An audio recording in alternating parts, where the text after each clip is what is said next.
প্রত্যেকটা পরিবারের একটা ইজি টু উইথড্র হুম, একটা কর্পাস থাকা উচিত, যেটা আপদে বিপদে কাজে লাগে। লং টার্ম টাকা কোনো শর্ট টার্ম স্বল্প মেয়াদী জায়গায় রাখবেন না, হ্যাঁ, তাতে আপনার ক্ষতি। আমি এইটা দেখি যে সাধারণত যে 3 মাস কি 4 মাসের সংসার চালানোর টাকা, বেশ, বেশ। এইটা যদি আমি এমার্জেন্সি ফান্ড হিসেবে ট্রিট করি, হুম, তাহলে আমি একটা রাফ আইডিয়া পাবো যে এত হতে পারে। লিকুইড ফান্ড খুব শর্ট টার্ম পার্কিং স্পেস হিসেবে ব্যবহার করা হয়। হুম। অনেক হাই নেটওয়ার্থ ইনভেস্টর ইউজ করেন, অনেক ব্যবসায়ী মানুষরা ইউজ করেন, কিন্তু সাধারণ লোকের পক্ষেও এটা কিছু না ইউজ করার মতো নয়।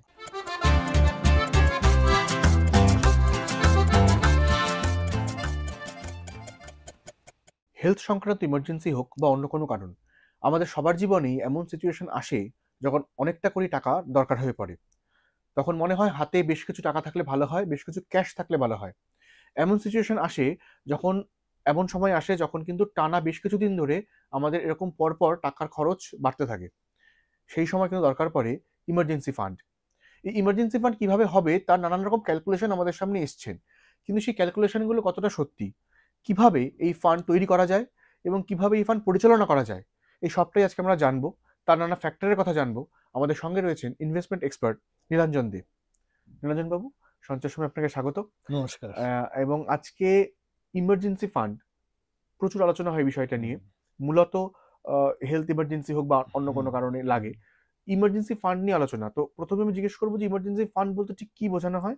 প্রত্যেকটা মানুষের, প্রত্যেকটা পরিবারের একটা ইজি টু উইথড্র হুম, একটা কর্পাস থাকা উচিত, যেটা আপদে বিপদে কাজে লাগে। হুম, আমরা রেনি ডের কথা শুনি, হুম, ছোট থেকে আমাদের শেখানো হয় রেনি ডের জন্য তৈরি থাকো। হুম, এমার্জেন্সি ফান্ড ঠিক সেই নিরিখে দেখা উচিত। হুম, অর্থাৎ আমার কাছে একটা থাকতে হবে যেটা আমি খুব কুইকলি, অর্থাৎ লিকুইডিটিটা hmm, should be very very quick and hmm, very instant যাকে হুম, বলে, হুম, সেরকম হলেই ভালো, যাতে আমরা চট করে সেটা নিয়ে আমরা ইউজ করতে পারি। একদমই। এবং এইটা আমার এন্টায়ার যে সেভিংস প্ল্যান আমি নিয়ে চলি, সেটা যেন তার মধ্যে একদম এমবেডেড থাকে। হুম, অর্থাৎ যদি আমি মাসে ১,০০০ টাকাও সেভ করতে পারি, আমাকে জেনে রাখতে হবে এর মধ্যে ১০০ টাকা হচ্ছে একদম এমার্জেন্সির জন্য হুম, আলাদা করে রাখা, হুম, হুম, কোনো লং টার্ম অ্যাসেটের মধ্যে রাখা নয়। হুম, এবং দিনে রাতে যখনই হোক সেটা আমি যেন অ্যাক্সেস করতে পারি। বেশ। সবচেয়ে ইম্পর্টেন্ট, সেই অ্যাসেটটা যেন আমার কন্ট্রোলে থাকে। হুম, কোনো ব্যাংক বা কোনো রকম থার্ড পার্টি, কোনো রকম ইন্টারমিডিয়ারি যেন সেটা কন্ট্রোল না না করে। করে। একদমই। এবং এই ইমার্জেন্সি ফান্ড নিয়ে কথা বলতে গেলেই আমরা নানান রকম যখন আলোচনায় আসে হ্যাঁ, যে রোজগারের আপনার মাসের ইনকামের ৩০%, হ্যাঁ, ২০% কি হ্যাঁ, ২৫% আপনি জমাবেন। হ্যাঁ, এবার দেখুন এই এত পার্সেন্ট জমানো একটা রোজগার, হ্যাঁ, একটা ইনকাম থেকে এখন যা খরচ রয়েছে হ্যাঁ, জীবন চালানোর জন্য হ্যাঁ, সবসময় সম্ভব হয় না। ঠিক। এগুলো কি আদৌ লজিক্যাল এই পার্সেন্টেজ গুলো বলে দেওয়া? প্রথমেই বলি অভিরূপ, এইগুলো না একটা সাধারণ ধারণার উপর ভিত্তি হুম, করে করা। হুম, কোনো ইউনিভার্সাল বা কোনো স্ট্যান্ডার্ড মেট্রিক নেই। হুম, তার মানে আমার জন্য যদি 10% জমানো সম্ভব হয়, সেটাই আমি এমার্জেন্সি ফান্ডের জন্য যদি রাখতে হয়, আমাকে তাই রাখতে হুম, হবে। আমি তো চেষ্টা করেও, অনেক কষ্ট করেও সেটা 10% থেকে 30% করতে সম্ভব পারবো না। না। হ্যাঁ। আমার যা সীমারেখা আছে হুম, তারই মধ্যে আমায় থাকতে হুম, হবে। তবে হ্যাঁ, আমি যতটা সম্ভব রাখার চেষ্টা করব, যাতে এমার্জেন্সি পারপাসে হুম, কমে গেলেও সাময়িকভাবে আবার ভরে যেতে ভুলে পারে। যেতে পারে। আমি এইটা দেখি যে সাধারণত যে ৩ মাস কি ৪ মাসের সংসার চালানোর টাকা, বেশ, বেশ। এইটা যদি আমি এমার্জেন্সি ফান্ড হিসেবে ট্রিট করি, হুম, তাহলে আমি একটা রাফ আইডিয়া পাবো যে এত হতে পারে। বেশ। ধরুন, কথার কথা হুম, বলছি, আমার সংসার চালানোর টাকা হচ্ছে মান্থলি ৫০,০০০ টাকা। হুম, আমি ৩ মাসের একটা কিটি এমার্জেন্সির জন্য আলাদা করে রাখছি। কাজেই কখনোই ওই ১,৫০,০০০ টাকার যে কিটিটা করলাম, সেটা আমি পড়তে দেবো না। হুম, সেটা আমার আয়ত্তে থাকবে, অন্য কেউ কন্ট্রোলে করবে না। করবে না। চটজলদি লিকুইডিটি পাবো, দিনে রাতে অ্যাক্সেস করতে পারো। এই কন্ডিশনগুলো যেন হুম, ফুলফিলড হয়। আচ্ছা। এবার একটা মধ্যবিত্ত বা নিম্ন মধ্যবিত্ত পরিবার, হ্যাঁ, তাদের নানান রকম খরচ এখন বাড়ছে। হ্যাঁ, ইনফ্লেশন বাড়ছে হুম, সবকিছুতেই। তাদের পক্ষে তো সত্যি, সত্যি ৩ মাস ৪ মাসের মায়না জমিয়ে ফেলাটা সহজ নয়। সত্যিই ঠিক। সহজ নয় বাস্তবে। সেই সমস্ত পরিবারের গুলোর কথা মাথায় রেখে, সেই সমস্ত হ্যাঁ, ইনকাম যে স্ল্যাবে যারা আছে তাদের কথা হ্যাঁ, মাথায় রেখে হ্যাঁ, আপনি কোনো টিপস দিতে পারেন? হ্যাঁ। একটা বলতে পারি যে যতগুলি রোজগেরে মানুষ আছেন সেই পরিবারে, ২ জন ৩ জন যতজন হোক, হুম, যদি উপার্জন থাকে, প্রত্যেককে নিয়ম মাফিক সেভ করতে হবে। যেখানে যেখানে সেভ করা দরকার এবং করতে হবে সেখানে করতেই হবে। This is non negotiable. প্রত্যেক মাসে করতে হবে, যাতে ডিসিপ্লিনটা আপনার সবসময় থাকে প্রত্যেক মাসে। এক মাসে কোনো কারণে বিশেষ খরচা হয়ে গেল, হলো না, সেসব সত্ত্বেও আমি বলছি এইটাকে নিয়ম রুটিনের মধ্যে ফেলে নিন, 1 নম্বর। 2 নম্বর কথাটা হচ্ছে আমার এমার্জেন্সি খাতে খরচা হয়ে গেল, আমি চেষ্টা করব যত তাড়াতাড়ি পারি সেটা আবার পারপাসটা ফুলফিল করে নেওয়ার। এই দুটো জিনিস আমি যেন ডিসিপ্লিন ওয়েতে করতে থাকি। বেশ। এবং সত্যি বলতে ইমার্জেন্সি ফান্ড থাকলে কিছুটা তৎক্ষণাৎ লোন নেওয়ার প্রসিডিওরটা অনেকটা কমে যায়, যে এই মুহূর্তে আমার 1 লাখ টাকা দরকার, আমার এক্ষুনি পার্সোনাল লোন করতে হচ্ছে না, রাইট, কারোর কাছে হাত পাততে হচ্ছে না, হঠাৎ হাই কস্ট পার্সোনাল লোনের মধ্যে যেতে হচ্ছে না। আমি আমার এমার্জেন্সি ফান্ড যেটা আমি চটজলদি উইথড্র করতে পারবো সেটাই ইউটিলাইজ করে ফেলবো। একদমই একদমই। এবার এখানে এমার্জেন্সি ফান্ড তো মূলত একটা হেলথের কারণে প্রয়োজন হয়, হঠাৎ করে বাড়ি থেকে অসুস্থ হয়ে পড়লে মূলত সেই কারণেই খরচাটা হয়। একটা খুব প্রশ্ন আমার মনে আসছে এখন, যে ধরুন কোনো ফ্যামিলিতে কেউ একজন গুরুতর অসুস্থ হয়েছেন বা টার্মিনালি ইল কেউ একজন, তার তো একটা কেয়ারের জন্য একটা টানা খরচার দরকার পড়ে, বিভিন্ন রকম খরচ, এই খরচগুলো সবসময় হয়তো ইন্স্যুরেন্সের মাধ্যমে আসে না। ঠিক, যদি কারো ফ্যামিলিতে এরকম হয় বা একটা আন্দাজ আছে হতে পারে, তারা যদি ইমার্জেন্সি ফান্ড করতে চান, তারা কি স্পেশাল কোনো একটা ফান্ড বা কোনো একটা প্ল্যানিং করতে পারেন, যার জন্য প্ল্যানিং অবশ্যই করতে পারেন। একটা উদাহরণ যদি দেন। একটা ধরুন, আমি একটা পরিবারকে আমি পার্সোনালি জানি এবং খুব ক্লোজ দেখেছি, তাকে দুজন রোজগারের মানুষ আছেন। তৃতীয় যে ব্যক্তি তিনি অবশ্যই একজন সিনিয়র সিটিজেন এবং তিনি সুস্থ নন এবং practically she is bed ridden এবং একটা কনস্ট্যান্ট খরচ অর্থাৎ ক্যাশ আউটফ্লো হয় সেই মানুষটির কেয়ার নেওয়ার জন্য, এবং অ্যাসিস্ট্যান্ট রাখা এবং ওষুধপত্র ডাক্তার এটা নিয়মিত বেসিসে রাখা। এবং আমি দেখতে পাচ্ছি এই কারণে সেই পরিবার যেখানে দুজন রোজগারের মানুষ, তারা কিন্তু যথেষ্ট জমাতে পারছে না। এবং এই যে চিত্রটা আমরা ডিসক্রাইব করলাম, এটা কিন্তু প্রায় ঘরে ঘরে, প্রায় সব ফ্যামিলির চিত্র, কমন একটা ব্যাপার। আপনি ঢিল ছুঁড়ুন, এরকম একটা পরিবারের কাছে গিয়ে পৌঁছে ঢিলটা। ব্যাপারটা হচ্ছে এইটা নিয়েই আমাদের থাকতে হবে। তাও ওনারা চেষ্টা করেন প্রত্যেকবার, আন্ডার অ্যাডভাইস অবশ্য, যে কিছুটা বাঁচিয়ে চলি, কিছুটা বাঁচাই, এবং কোনো কারণে ডাক্তার ইত্যাদির খরচ যদি সাংঘাতিক বেড়ে যায়, ওনারা চেষ্টা করেন ওটা ফুলফিল করা, যাতে মোটামুটি টায় চলে আসে ব্যাপারটা। এটা একটা যৌথ প্রয়াস, এটা একটা দুজনের এফর্ট, একটা সিরিয়াস একটা ইনিশিয়েটিভ, এবং এটাকে মান্যতা দিতেই হবে। এবং এই যখন এই ফান্ডের কথা বারবার আসছে, জমানোর কথা আসছে, আমরা প্রথমেই সাধারণ অনেকেই এখন তাই করি, আমাদের সেভিংস ব্যাংক অ্যাকাউন্ট একটা থাকে, সেভিংস ব্যাংক অ্যাকাউন্টে গিয়ে আমরা প্রতি মাসে মাসে কিছু টাকা ফেলে দিই, সেভাবে জমাই। অনেকেই এভাবে জমান, হয়তো সেটা হেলথের কারণে হোক বা 2 বছর বাদে কোনো একটা কিছু করতে হবে, বাড়িটাকে সাজাতে হবে বা কোনো গাড়ি কিনতে হবে, যে কোনো কারণেই অনেকে জমান। কিন্তু সেভিংস ব্যাংক অ্যাকাউন্ট তো ব্যাংক অ্যাকাউন্টের যে রিটার্ন, সেটা তো প্রায় তলানিতে পড়েছে এখন।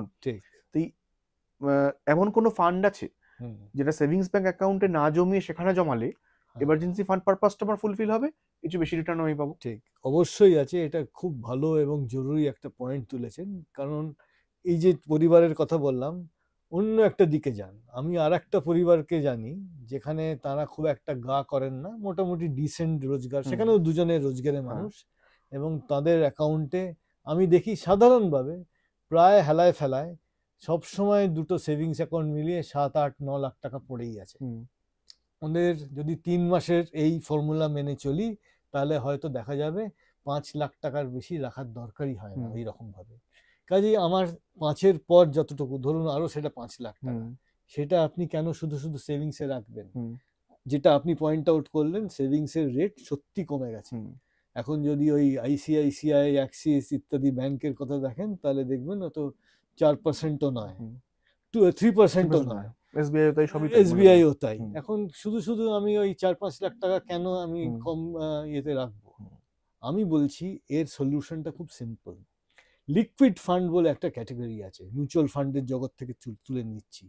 Liquid fund, as the name says, যথেষ্ট লিকুইডিটি দিতে পারে, অর্থাৎ আপনি খুব চাইলে সহজে নিয়ে নিতে পারেন টাকা রিডেমশন করে।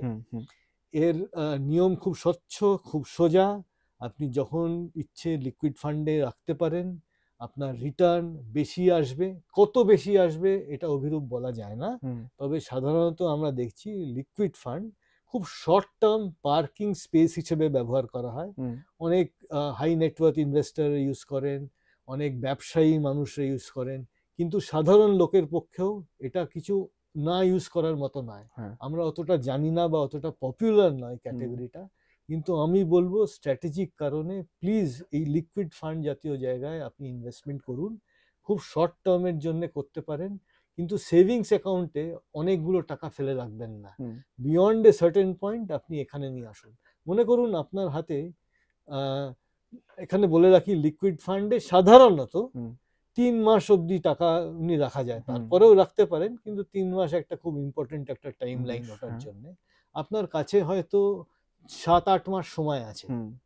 আপনি জানেন এই 7-8 মাস অনেকগুলো টাকা সেভিং ব্যাংকে না রাখলেও চলে, উচিত হবে না। এবং লিকুইড ফান্ড যেহেতু 3-4 মাসের জন্যই, সেখানে না রেখে আরেকটু স্ট্রেচ করে রাখলে সেরকমও সলিউশন আছে। আপনি হয়তো আরো অন্য 2-1টা ক্যাটাগরি আছে, সেগুলো পরখ করলেন।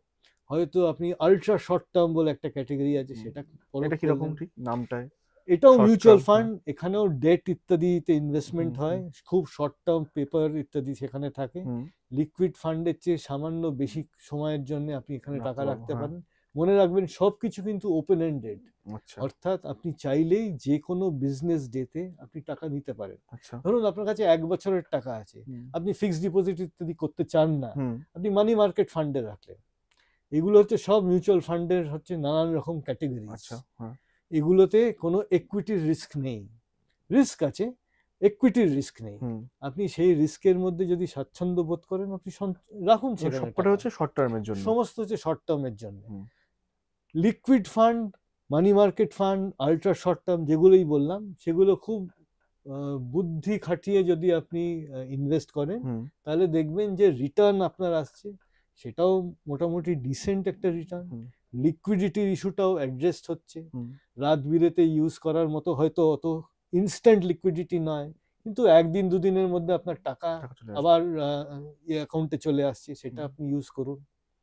এইটা না খুব প্র্যাকটিক্যাল জিনিস একটা আমি বলছি, এটা অনেকেই করেন না বা করে উঠতে পারেন না, কিন্তু ঘরে ঘরে এই জিনিসটা এই কারণে বলছি করে উঠতে পারেন না, তার কারণ মনে ভয় থাকে যে আমি সেভিংস ব্যাংক অ্যাকাউন্টে রাখলে আমার ব্যাংকের অ্যাকাউন্টে যে টাকাটা থাকবে সেটা মার যাবে না, আমি তুলে আনতে পারবো, রিটার্ন পাই বা না পাই।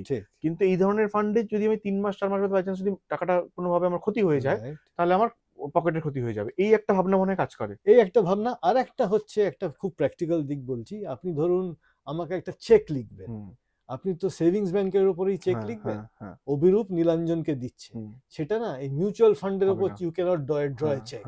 এটা একটা প্র্যাকটিক্যাল উপায়, মানে দুদিকতেই দেখতে হবে।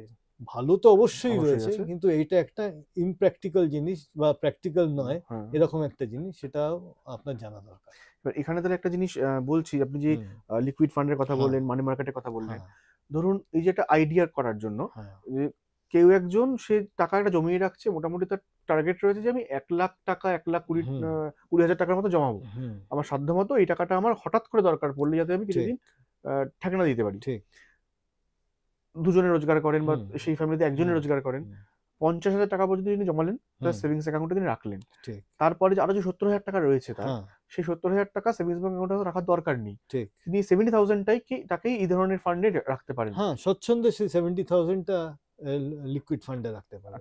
আপনি হয়তো দুটো লিকুইড ফান্ড চুজ করলেন, ওটা for the sake of convenience 35,000-এ ভাগ করে দিলাম, ফান্ড এ আর ফান্ড বি, গন্তব্য তো একই, একদম, তাও দুটো আলাদা ফান্ড থাকলো, হোক না, অসুবিধা কি? আচ্ছা, মানে এটাই ভাগ ভাগ করে করা, যে তিনি যদি 70,000 জমিয়ে ফেলতে পারেন লিকুইড ফান্ডে, তার হয়তো সেরকম কোনো প্রবলেম আসলো না তখন লাইফে, টাকার দরকার নেই, তিনি আরো জমাচ্ছেন, তখন 1 লাখ টাকা এমনি ব্যাংক অ্যাকাউন্টে রেখে বাকি ওখানে আবার এক্সট্রা জমাতে শুরু করলেন। মানে এটা কি এসআইপির মাধ্যমে করা যায়? এটা খুব করা যায়, তবে এটা খুব ভালো কৌশল। এই যে এইচএনআই বা হাই নেটওয়ার্থ বা ব্যবসায়ী মানুষদের কথা বললাম, তারা কিন্তু এখানে ওইভাবে জমান না। Typically liquid fund, as I said, খুব একটা পার্কিং স্পেস, খুব স্বল্প মেয়াদি টাকা লিকুইড ফান্ড ইত্যাদি থাকে, কিন্তু কৌশলটা এমন হওয়া উচিত যে সেটাই আপনি ম্যাক্সিমাইজ করছেন, রিটার্ন অপটিমাইজেশন হচ্ছে, লিকুইডিটির শর্তটাও পূরণ হচ্ছে, আপনার কোনো অসুবিধা হচ্ছে না, এবং খুব সহজে এটা করতে পারেন। এই যে এক্সিকিউশন, অর্থাৎ কেনা, লিকুইড ফান্ডে ইনভেস্ট করা, বেচা, হুম। এটা একদম চটজলদি করা যায়। বেশ। এবং এখানে একটা ছোট্ট অবশ্যই প্রশ্নটা আসবে, যেহেতু সেভিংস ব্যাংক অ্যাকাউন্টকে একদম নেগেট করা হচ্ছে না এখানে, হ্যাঁ, তাও যদি কেউ মনে করেন হ্যাঁ। যে ঠিক আছে আমার তো এক্ষুনি দরকার নেই, সেভিংস ব্যাংক অ্যাকাউন্টে খুব ন্যূনতম একটা টাকা ফেলে হুম, রাখলাম, যেটা হুম, মিনিমাম একটা অ্যাকাউন্ট হুম, রাখতে হয়, হুম, তার কাছাকাছি যেটা হুম, ফেলে রাখলাম, বাকি টাকা সব আমি এই লিকুইড ফান্ড মানি মার্কেটে রেখে দিলাম, ঠিক। সেটাও কি উচিত হবে? হ্যাঁ, তবে এখানে একটা শর্ত আছে। হুম, অনেক দিন ধরে রাখবেন না। মানে ধরুন লং টার্ম টাকা কোনো শর্ট টার্ম স্বল্প মেয়াদী জায়গায় রাখবেন রাখবেন, না। হ্যাঁ, তাতে আপনার ক্ষতি। ক্ষতি। আপনার হয়তো যদি 5 বছর সময় থাকে, আপনি অবশ্যই ইকুইটি বা ব্যালেন্সড বা একটু অ্যাডভান্স ডেট হুম, ফান্ড হুম, ইত্যাদি চুজ হুম, করতে পারেন। সেই টাকা কখনোই যেন আপনার স্বল্প মেয়াদী ইনভেস্টমেন্টের স্পেসে না থাকে। বেশ। সেখানে কিন্তু আপনার অসুবিধা হবে। হুম, কাজে এটা রাখতে হবে আপনার খেয়াল যে এটা আমার কত দিনের টাকা। হুম, এমার্জেন্সির জন্যে হ্যাঁ রাখুন। অল্প মেয়াদী টাকা আপনি সেখানে রাখলেন, অবশ্যই বক্সকে টিক করুন। হুম। কিন্তু বাকিটুকু যেন অন্যান্য জায়গায় যায়। মানে এমার্জেন্সি ফান্ড যখনই মাথায় থাকবে হ্যাঁ, করার জন্য, হ্যাঁ, তখনই বারবার কোন ফান্ড কতদিনের জন্য রাখবো, ঠিক। ব্যাংক অ্যাকাউন্টে কত রাখবো, ওই ধরনের হ্যাঁ, ফান্ডে কত রাখবো, হ্যাঁ, হ্যাঁ। এগুলো সবসময় মাথায় ক্যালকুলেশনটা রাখতে হবে। ঠিক, এবং কৌশলী ইনভেস্টর কিন্তু এইভাবেই করে। এগিয়ে যান। হুম। মানে বিপদ থেকেও বাঁচেন, সত্যি বিপদ কথা বলতে। থেকেও বাঁচেন। একদমই। রাইট। বেশ, থ্যাংক ইউ। এমার্জেন্সি ফান্ড নিয়ে বহু লোকের বহু প্রশ্ন থাকে, হুম, আপনি অনেকটা ক্লিয়ার করলেন। হ্যাঁ, এবং হয়তো এখানেও উত্তর শেষ হবে না, তার কারণ হচ্ছে এমার্জেন্সি ফান্ড এমন একটা জিনিস, হুম, যে কোনো সময় যে কোনো কিছু লাগে। একটা বিষয় আমি বলতে আলোচনা এলো না, সেটা হচ্ছে অনেক সময় দেখা যায় যে আজকাল অনেকে ক্রেডিট কার্ড ইউজ করেন, হুম, ফলে হঠাৎ করে যখন টাকার দরকার পড়বে, হুম, কার্ড পেমেন্ট করা যাবে, আমি হুম, হেলথের ক্ষেত্রেই বলছি বা হুম, অন্য ক্ষেত্রে, তখন তো তার কার্ড পেমেন্ট করে টাকাটা দিতে পারবেন। ঠিক। তার নির্দিষ্ট 30 বা 40 দিনের মধ্যে টাকাটা ফেরত দিতে হয়। রাইট। সেক্ষেত্রে মানে লিকুইড ফান্ড বা এই ধরনের ফান্ড কাজে লাগবে। খুব কাজে লাগবে। আপনি সেটা ভাঙিয়ে আবার আবার অ্যাকাউন্টে নিয়ে এলেন, এলাম, নিয়ে হ্যাঁ। ক্রেডিট কার্ড ডিউসটা আপনি দুটা মিটিয়ে দিলেন। মিটিয়ে দিলাম। একদমই। থ্যাংক ইউ নিরঞ্জন বাবু। Thank you. খুব একটা কঠিন জিনিস আপনি স্পষ্ট করে বুঝিয়ে দিলেন তার ঠিক, জন্য। ঠিক। এতক্ষণ আমরা শুনলাম এমার্জেন্সি ফান্ড কিভাবে করবেন, এবং তার সঙ্গে এমার্জেন্সি ফান্ড করার সময় কি কি জিনিস মাথায় রাখতে হবে, কিভাবে কোন অ্যাকাউন্টে কখন টাকা রাখতে হবে, এই হিসেবটা কিন্তু খুব গুরুত্বপূর্ণ। নিরঞ্জনবাবু বললেন, আমাদের কাছে অনেকটাই পরিষ্কার হলো। আমরা এই ধরনের ইনভেস্টমেন্টের নানান রকম আঙ্গিক নিয়ে আবার আলোচনায় ফিরবো। ততদিন দেখতে থাকুন সঞ্চয়ের সময় @ এই সময় অনলাইন।